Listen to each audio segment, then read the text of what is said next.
is you never react to what other person did to you. हम projection self awareness को बंद कर देता है, स्टॉप कर देता है. सेम कंप्लेंट लेके बैठ जाते हो तो वो आपकी सेल्फ वर्थ को रिफ्लेक्ट.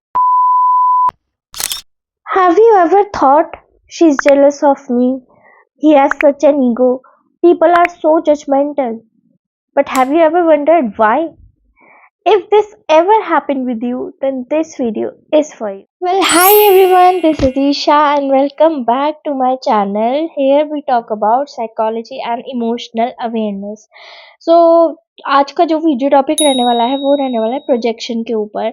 मैं आपको बताऊंगी कि प्रोजेक्शन साइकोलॉजी में क्या होता है, उसके क्या कॉन्सिक्वेंसेस हो सकते हैं, कैसे आप उसे कंट्रोल कर सकते हो. ज़्यादा डिले ना करते हुए let's get started.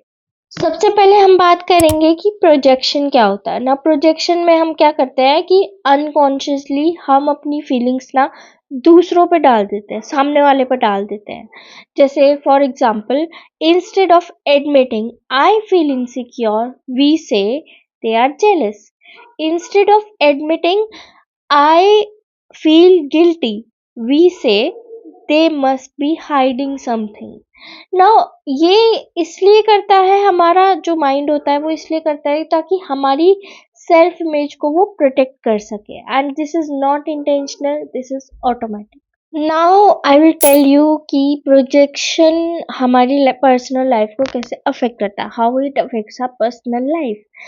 Number 1 point is You never react to what other person did to you. हम कभी उस चीज़ पे रिएक्ट नहीं करते कि सामने वाले ने हमारे साथ क्या किया है, बल्कि we react to what we are feeling inside. हमारे अंदर जो फीलिंग्स चल रही होती है हम उन पे रिएक्ट करते हैं. एक छोटा सा एग्जांपल देती हूँ.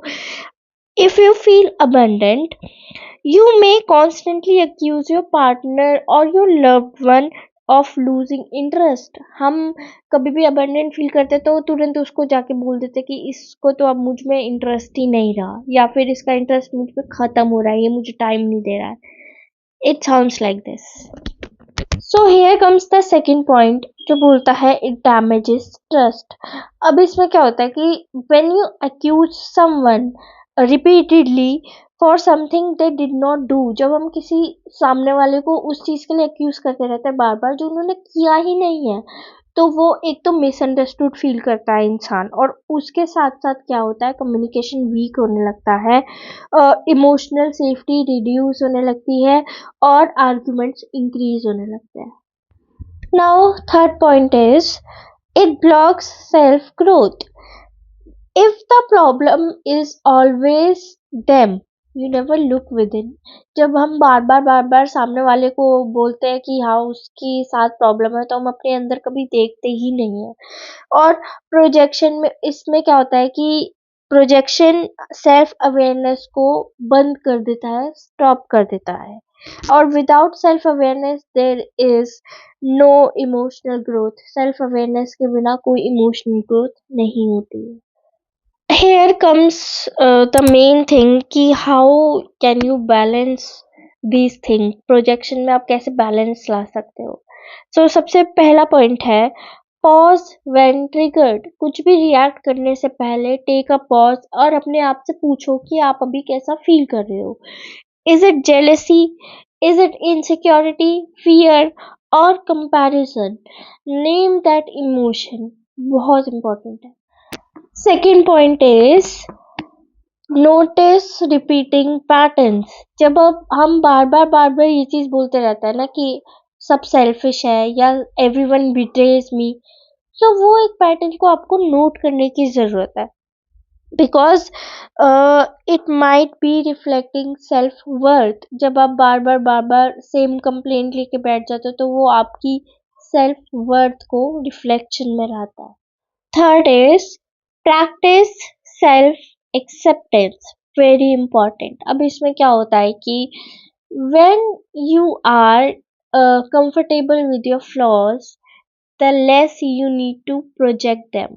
अब क्या होता है कि जब हम अपने आप के साथ, अपनी फ्लॉज के साथ कंफर्टेबल फील करते हैं ना, तो हमें प्रोजेक्ट करने की, अपनी इमोशंस को प्रोजेक्ट करने की ज़रूरत ही नहीं पड़ती है.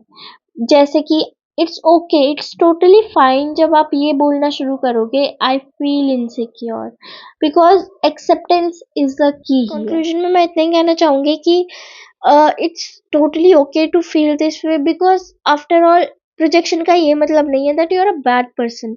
We are humans and we are born with lots of imperfections, so it's just that कि हमें अपनी imperfections के साथ comfortable होने की ज़रूरत है, उन्हें पहचानने की ज़रूरत है। Instead of blaming the other person every time, reflect upon yourself and अपने आप से पूछना बहुत ज़रूरी है कि हम अपने अंदर कैसा फील कर रहे हैं।